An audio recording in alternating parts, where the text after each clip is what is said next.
তো এই মুহূর্তে আমরা পাটগ্রামের আরেকজন কন্টেন্ট ক্রিয়েটরের সাথে কথা বলবো, যার নাম এসআর মিতু। যিনি দীর্ঘদিন থেকে ভিডিও বানিয়ে আসছেন।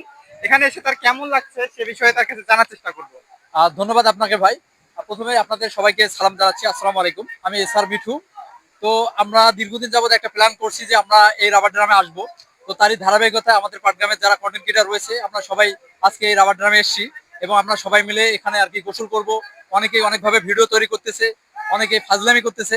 তো আসলে সবাই এনজয় করতেছে, বিষয়টা খুব ভালো লাগতেছে। তো ধন্যবাদ আপনাদের। আপনারা যদি আমাদের একটু সহযোগিতা করেন ইনশাল্লাহ আমরা এগিয়ে যাব।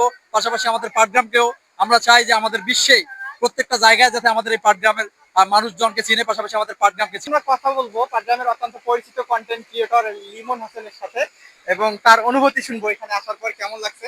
প্রথমত তার কাছে আমি শুনতে চাইবো যে কন্টেন্টের জগতে আসার মূল কারণ কি। কন্টেন্ট জগতে আসার মূল উদ্দেশ্য হলো পরিচিতি লাভ করা এবং আপনাদের মাঝে সুন্দর সুন্দর ভিডিও মানে উপহার দেওয়া, সমাজের চিত্রগুলো, ভালো ভালো চিত্রগুলো, হাইলাইট জায়গাগুলো যেন বাইরের মানুষগুলো দেখতে পারে। আমাদের পাটগ্রামের আশেপাশে যেগুলো ভালো ভালো লোকেশন আছে এগুলা তুলে ধরার এগুলার উদ্দেশ্যেই কন্টেন্ট জগতে আমার আসা। আচ্ছা, আজকে এখানে এসে কেমন লাগছে?